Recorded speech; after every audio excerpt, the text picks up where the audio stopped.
avec Benoît Perrochet ce soir. Bonsoir. Bonsoir Anthony. Et c'est donc les premières épreuves. Oui, les premières épreuves, alors que nous sommes encore à 2 jours de la cérémonie d'ouverture. Le Stade de France qui a ouvert ses portes aujourd'hui au rugby à 7 avec l'entrée en lice très attendue des partenaires d'Antoine Dupont face aux Américains. Tenus en échec les Français, 12 partout dans son premier match. Les Bleus qui ont redressé la tête dans la deuxième rencontre de la journée sans être non plus vraiment convaincants. Victoire 19-12 face à l'Uruguay. Il leur reste un match aux Français pour valider leur place en quart de finale. Mais quel match, puisque ce sera face aux champions olympiques en titre, les Fidji, ce jeudi. Du rugby, mais également le tournoi de foot masculin qui a démarré et un match entre le Maroc et l'Argentine qui s'est terminé dans la confusion la plus totale à Saint-Étienne. Envahissement de la pelouse par quelques supporters des Lions de l'Atlas après l'égalisation des Argentins dans le temps additionnel. L'arbitre a envoyé tout le monde au vestiaire alors que la fin du match n'avait pas été sifflée.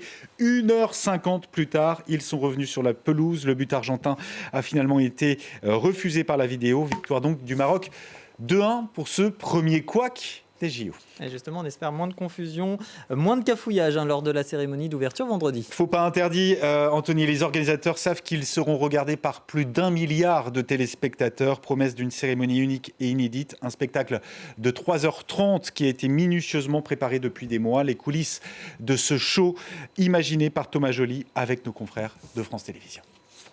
Les secrets de la cérémonie d'ouverture se dévoilent le long de la scène. Ce matin, des visages émergent de l'eau et attisent la curiosité des touristes. Je voulais absolument voir les installations qui ont l'air d'être prêtes. Sur les 6 km de la parade, des éléments de décor sont installés. D'autres flottent déjà sur la scène. Et sur les réseaux sociaux, des images volées de danseurs qui répètent, comme ici sur l'île de la Cité. Un ballet rythmé par des cris et de l'eau qui jaillit à leurs pieds. Autre ballet au sommet d'un théâtre. Les toits de Paris sont utilisés comme décors, comme le montre cet extrait d'un documentaire sur les secrets de la cérémonie. C'est toi, le soliste, sur le toit. On est très proche sur toi, et là, d'un seul coup, il y a un dézoom, et on voit tout Paris qui danse. Ok. Une aventure inédite pour ce danseur étoile de l'Opéra de Paris. On peut voir juste ça encore. 5, 6, 7, 8 et 1, 2, 3, 4, 5, 6, 7, 8. Ballet classique, mais aussi spectacle costumé où art du cirque et sport s'entremêlent. Mais quel bonheur! Mais quel bonheur! Et on voit... Autre secret dévoilé par le metteur en scène Thomas Joly, la flamme portée par des garçons de café est dérobée par un mystérieux acrobate. Le personnage, tu vois comment il est avec sa capuche et tout. C'est lui qui va voler la flamme. Il est comme ça et de ça. Comme ça. Et après, tu sais, avec son épée, il fait ça, là. Et... Moi, je dis... Avec le gars dont on voit pas le visage, là, qui galère. Un vrai film d'action où le voleur ressemble à un héros qui parcourt les plus beaux sites de Paris comme Notre-Dame. Devant la rosace magnifique. Du coup, lui... Une flamme olympique au parcours mouvementé, racontée dans ce spectacle à coup sûr extraordinaire. Et bam, il se barre. Et c'est aujourd'hui le deuxième épisode de notre série consacrée à ce marcheur colombien. Heider, qui, vous le savez, est blessé depuis plusieurs mois et qui doit prendre son mal en patience, même s'il entrevoit le bout du tunnel. C'est une course contre la montre, reprendre pas à pas le chemin de l'entraînement pour commencer à y croire à nouveau. Le reportage de Juan Pupiales avec Florent Roudot. 1 mois sans pouvoir faire de la marche à cause d'une pubalgie. Cette blessure a empêché Heider Arévalo de participer aux Jeux panaméricains organisés en octobre 2023 au Chili. Tout ce qu'il peut faire, c'est regarder la compétition à la télévision. La douleur persistait et nous nous sommes dit « Non, il faut s'arrêter si on veut aller aux Jeux Olympiques. C'est notre objectif principal.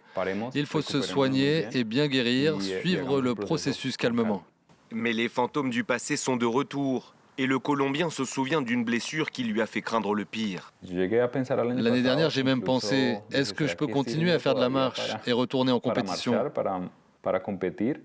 Dans la tête d'Eider, les pensées fusent. Il sait ce qu'il veut, se qualifier pour les JO de Paris 2024. Mais pour cela, il doit surmonter de nombreux obstacles. Comment ça se passe la semaine, Eder? Bien, bien, tranquille. Si on se concentre uniquement sur la récupération, que sur l'idée d'aller aux Jeux en bon état, alors on va se fatiguer. Voilà pourquoi je propose d'explorer d'autres domaines qui font partie de la vie.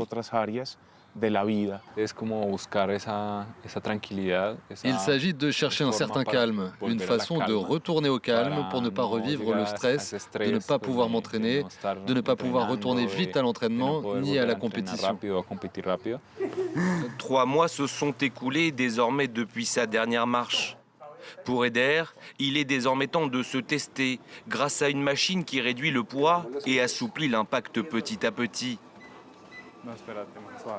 Le rythme augmente très légèrement. Luis Fernando, son entraîneur, surveille et Eder reprend la marche. Est-ce que j'étais très inquiet? Non. J'avais plutôt une très grande envie de marcher. Ses jambes répondent bien. Eder peut désormais se focaliser sur son prochain objectif, le retour à la compétition.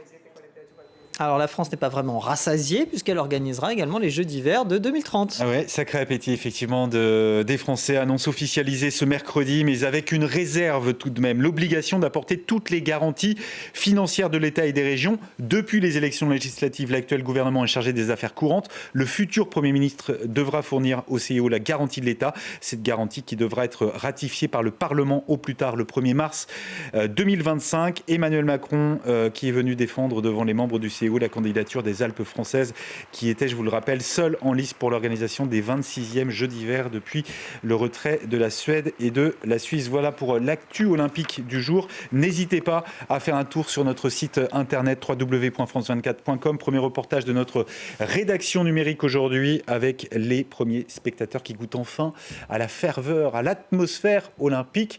Ils en ont pour un peu plus de 18 jours. Et vous allez nous la faire vivre, vous et les autres chroniqueurs sport, évidemment, pendant toute la compétition. Merci. À tous.